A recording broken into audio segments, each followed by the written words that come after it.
Uranus est presque 2 fois plus éloigné du Soleil que Saturne. C'est un monde glacé, tout comme Neptune, nettement moins gazeux que Jupiter et Saturne. On peut dire qu'elles ont raté le début du festin, en quelque sorte. L'axe de rotation d'Uranus se trouve pratiquement dans son plan orbital. Sa couleur verdâtre est due à une couche de méthane dans sa haute atmosphère. Sa distance éloignée du Soleil en fait une géante de glace plutôt que de gaz. La température moyenne y est de moins 212 degrés Celsius. Depuis que Pluton a été officiellement rétrogradé au rang de planète naine, Neptune est la planète la plus éloignée du Soleil. Il y a encore quelques années, nous pensions que ces deux corps célestes délimitaient les confins de notre système solaire.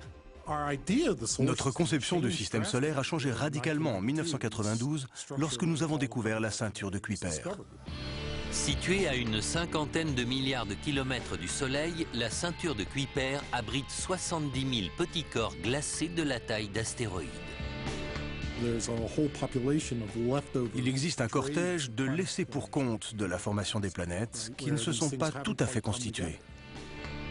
Bien au-delà, 1000 fois plus éloigné du Soleil, s'étire le mystérieux nuage d'Oort, qui comprend plus de 6 milliards de comètes.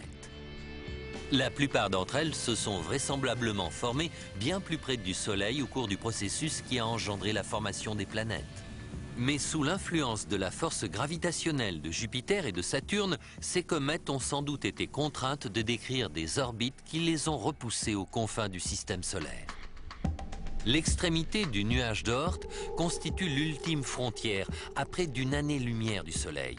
Au-delà de cette distance, des milliards d'autres étoiles, certaines avec leur cortège de planètes, peuplent le reste de notre galaxie.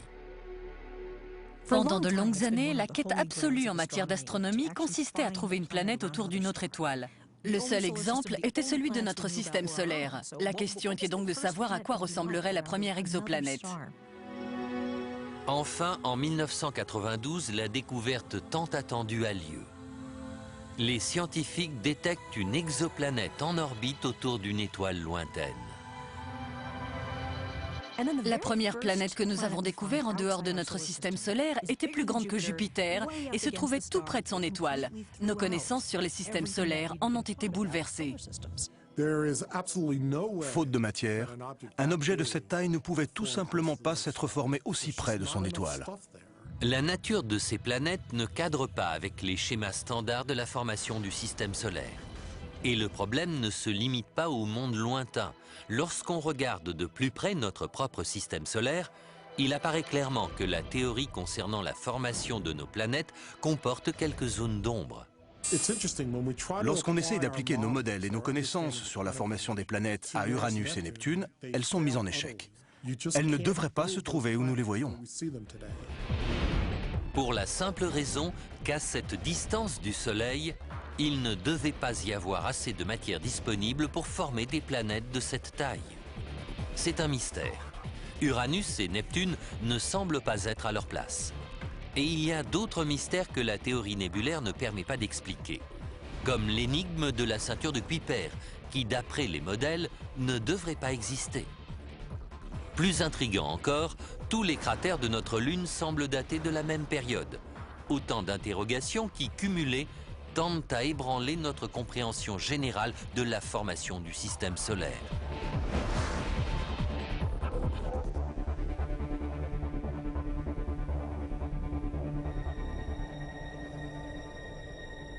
La Lune est notre plus proche voisine, mais elle cache encore de nombreux secrets. Dépourvu d'atmosphère substantielle et privé de climat, le paysage lunaire ne subit presque pas de changement. Les scientifiques pensaient donc que la présence des cratères à la surface pouvait s'expliquer par des bombardements successifs au fil des millénaires. Mais la mission Apollo a permis de rapporter des échantillons lunaires, parmi lesquels figurent des débris provenant d'anciens impacts. Et ces échantillons racontent une toute autre histoire. L'analyse des roches lunaires nous a confirmé qu'un très grand nombre de cratères d'impact s'étaient formés il y a environ 3,9 milliards d'années. La concentration d'impact autour de cette période était manifeste. Les géologues ont utilisé un système de datation radiométrique pour évaluer l'âge des échantillons. À la stupeur générale, les résultats ont révélé qu'une importante proportion de cratères lunaires s'est formée au cours d'une période de bombardement relativement brève. Le docteur David Kring est un spécialiste de cette phase récente de bombardement intensif, dite cataclysme lunaire. Les indices provenant de la Lune sont en train de faire la lumière sur l'origine et l'architecture de notre système solaire, ainsi que sur la manière dont il a évolué. Pendant la phase de cataclysme lunaire, des dizaines de milliers de météorites se sont abattus sur la Lune. La Terre n'a pas été épargnée. Aujourd'hui, seuls les jeunes cratères comme celui-ci en Arizona, formés il y a entre 20 000 et 50 000 ans, subsistent sur Terre. La plupart des impacts plus anciens ont disparu, mais il y a 3,5 milliards d'années, leurs traces étaient bien visibles. Nous avons là 30 à 40 000 cratères d'impact qui ont pu entraîner la modification du climat à l'échelle globale. Mais d'où pourrait bien venir une telle quantité d'objets célestes? Les cratères d'impact comportent des traces de la composition chimique des objets qui les ont provoqués. Ils proviendraient de la ceinture d'astéroïdes. Le scénario semble coller. La composition chimique des objets qui ont percuté la Lune à une certaine époque concorde avec celle des roches trouvées dans la ceinture d'astéroïdes. Ils proviennent donc certainement de cette région. Mais aujourd'hui, l'orbite de la plupart de ces objets est stable. Il n'existe aucune force susceptible de pousser des milliers d'entre eux à quitter la ceinture d'astéroïdes pour pénétrer dans le système solaire intérieur. Ce bombardement a intrigué les scientifiques durant des décennies. Jusqu'à ce qu'en 2004, en collaboration avec une équipe internationale, Leveson élabore un nouveau modèle de la formation du système solaire. C'est comme une lumière soudaine. J'étais assis dans mon bureau et je me suis dit, j'ai résolu le mystère que nous cherchons à élucider depuis des dizaines d'années. Et je suis le seul homme de l'histoire de l'humanité qui a compris cette petite partie du problème que nous essayons de résoudre. Selon l'idée de Leveson, les planètes se sont formées au cours d'orbites très différentes avant de se déplacer. Pour la plupart des scientifiques, le système solaire est stable et relativement prévisible, mais nombre d'experts contestent radicalement cette hypothèse.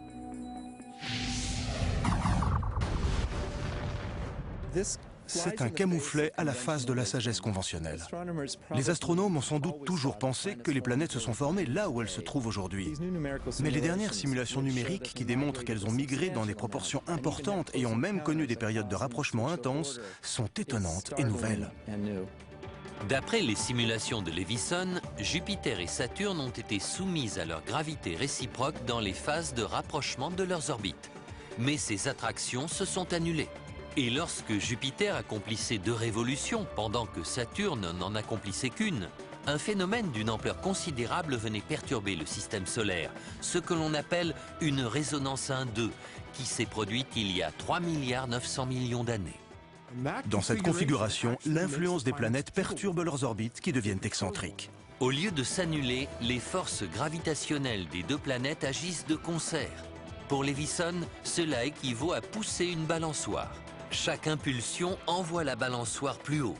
Pour Jupiter et Saturne, l'interaction des forces gravitationnelles a étiré leurs orbites réciproques jusqu'à ce qu'elles atteignent leurs orbites d'aujourd'hui. Mais ce processus a eu un impact fatidique sur les autres planètes. Uranus et Neptune n'ont pas supporté ce balai cosmique, et leurs orbites sont devenues folles et se sont croisées. Leurs forces gravitationnelles les ont rapprochées, chassant les 2 planètes vers leurs orbites actuelles, sous l'influence de Jupiter et de Saturne. Selon cette théorie, Uranus et Neptune ont même échangé leur position, arrachant du même coup les astéroïdes environnants à leurs orbites. Un véritable scénario catastrophe. Certains astéroïdes ont été chassés dans l'espace intersidéral, tandis que d'autres ont été projetés vers le Soleil. Des milliers d'entre eux se sont abattus sur les planètes intérieures et sur notre Lune. Cette transformation chaotique paraît improbable. Mais tous les indices semblent confirmer que ce scénario a bien eu lieu. Il ne pourrait plus se produire aujourd'hui, car Jupiter et Saturne sont trop éloignés. Cependant, ce phénomène a certainement constitué un des épisodes essentiels de la formation de notre système solaire. Mais ce qui paraît le plus incroyable, c'est que les choses auraient pu se passer différemment. Il semble exister une multitude de systèmes solaires qui se déchirent réciproquement et où les orbites interagissent mal. La stabilité de notre planète est peut-être un cas isolé.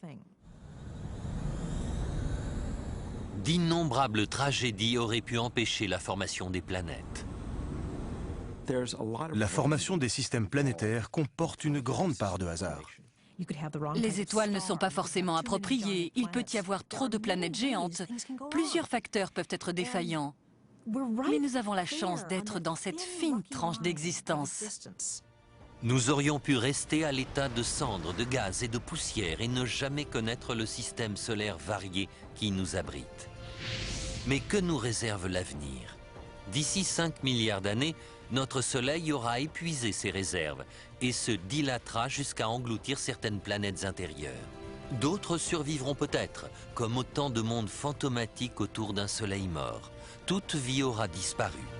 Mais pour l'heure, estimons-nous heureux d'être vivants.